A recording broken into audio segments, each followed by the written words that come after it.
Hello my dear students, आज के इस वीडियो में हम लोग magnification produced by spherical mirror पढ़ेंगे। मतलब कोई भी स्फेरिकल मिरर के सामने अगर ऑब्जेक्ट रखेंगे तो उसका कितना गुना बड़ा या कितना गुना छोटा इमेज बनेगा, इसका अध्ययन करेंगे। इसका फार्मूला का डेरिवेशन करेंगे। तो स्फेरिकल मिरर का बात कर रहे हैं तो जब भी हम स्फेरिकल मिरर का बात करेंगे दोनों मिरर लेकर चलेंगे, कॉनकेव भी और कॉन्वेक्स भी। तो सबसे पहला इधर हम लोग कॉनकेव को दिखाते हैं। कॉनकेव मिरर इधर ले लेते हैं और दोनों के लिए हम लोग मैग्नीफिकेशन देखने वाले हैं। तो दोनों का रे डायग्राम देख लेते हैं। एक जनरल कंडीशन में, चूँकि अलग अलग कंडीशन में अलग अलग इमेज बनता था, अलग अलग उसका पोजीशन होता था, तो एक जनरल कंडीशन में हम लोग इमेज बना लेते हैं। तो ये पोल या फोकस या सेंटर ऑफ कर्वेचर।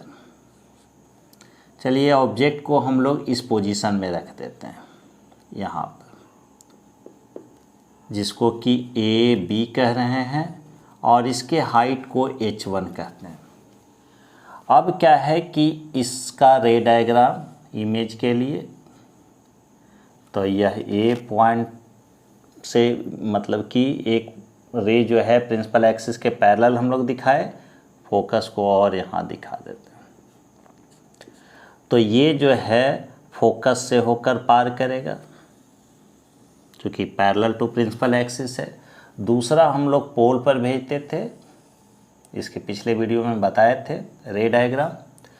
तो यह जो है वह क्या होगा कि पोल से आपका क्या होगा, रिफ्लेक्शन होगा और कुछ इस तरह से निकलेगा।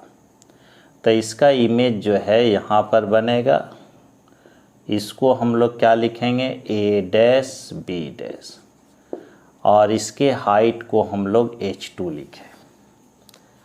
दूसरा कॉन्वेक्स मिरर में देख लेते हैं। कॉन्वेक्स मिरर में हम लोग ऑब्जेक्ट को पोल के सामने, मतलब इन्फिनिट और पोल के बीच रखे, कहीं भी रख दीजिए। यह प्रिंसिपल एक्सिस के पैरेलल, ये आफ्टर रिफ्लेक्शन कुछ इस तरह से निकलेगा, जो कि लगेगा कि फोकस से डाइवर्ज हो रहा है एफ। एक रे हम लोग पोल पर भेजेंगे, आफ्टर रिफ्लेक्शन ये कुछ इस तरह से निकलेगा। पीछे बढ़ाएंगे तो ये ऐसा यहाँ इंटरसेक्ट करेगा। तो ये हो गया ए बी और इसका इमेज हुआ ए डैश बी डैश। इसके हाइट को अगर h1 ले रहे हैं तो इसका हाइट को हम लोग क्या लिए, h2 लिए।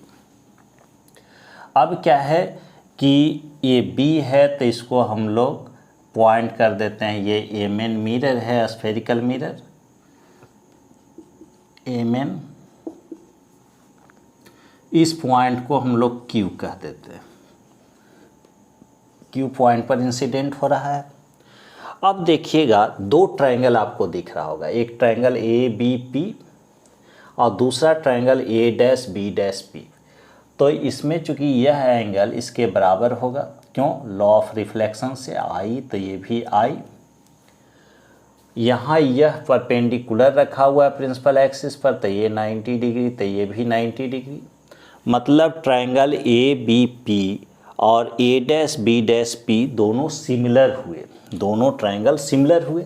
उसी प्रकार से यहाँ ए बी पी और A dash B dash P, यह दोनों ट्रायंगल भी सिमिलर हुआ। क्यों, क्योंकि यह आई है तो यह भी आई होगा लॉ ऑफ रिफ्लेक्शन से, और इसका यह अपोजिट एंगल है तो यह कितना होगा, आई होगा। यह 90 डिग्री तो यह भी 90 डिग्री, तो थर्ड एंगल ऑटोमेटिकली बराबर हो जाएगा। तो पहले इसके लिए तो इसमें क्या लिखेंगे, इन सिमिलर ट्रायंगल, किसमें ए बी पी और A dash B dash P, A B P and triangle A dash B dash P.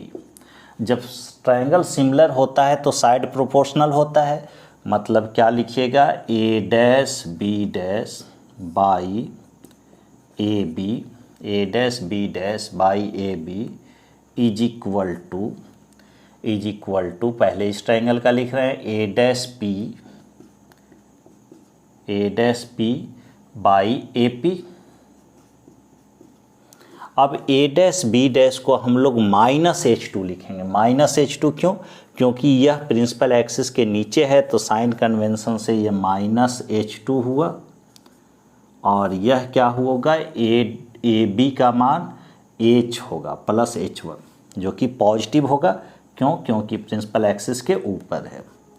A dash P आपका इमेज डिस्टेंस है, जो कि इंसिडेंट रे के अपोजिट पोल से हम लोग मेजर करेंगे, साइन कन्वेंशन में बताए थे। तो इसको लिखेंगे -B, और ए पी जो है ऑब्जेक्ट डिस्टेंस, जो कि पोल से जब मेजर करेंगे ऑब्जेक्ट का डिस्टेंस, तो ये भी इंसिडेंट रे के अपोजिट है, तो -U लगा।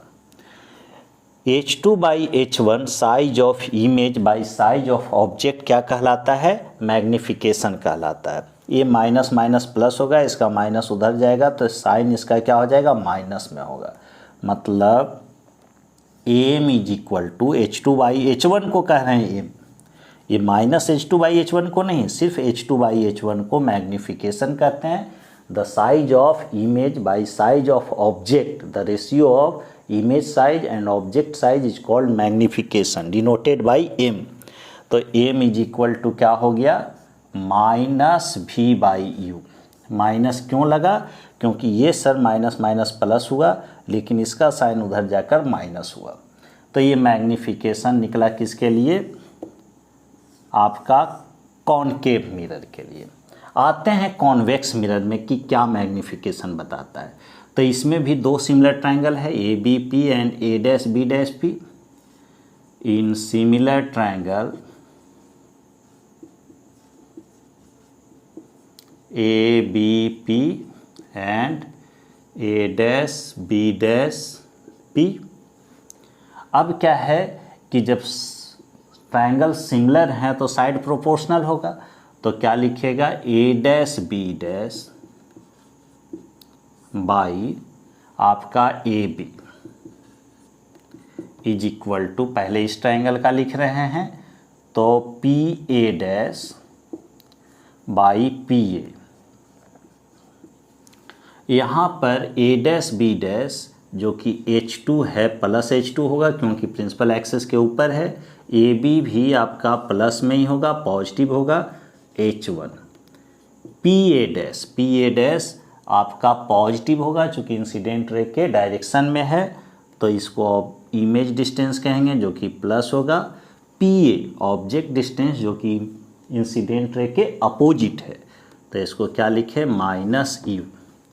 फाइनली H2/H1 को फिर से हम लोग m कहेंगे, तो m इज इक्वल टू क्या निकल कर आया, -V/U। तो देख रहे हैं दोनों मिरर के लिए मैग्निफिकेशन का एक ही फार्मूला आया, -V/U।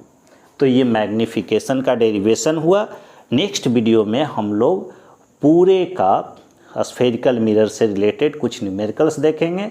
तब तक आप नहीं देखें तो सभी वीडियो को आप देख जाइए। सभी वीडियो का लिंक इस वीडियो के डिस्क्रिप्शन में दिया हुआ है, वीडियो 1 2 3 करके आप वहाँ देख जाइए। वीडियो अच्छा लगे तो लाइक ज़रूर कीजिएगा, अपने दोस्तों तक भी शेयर कीजिए।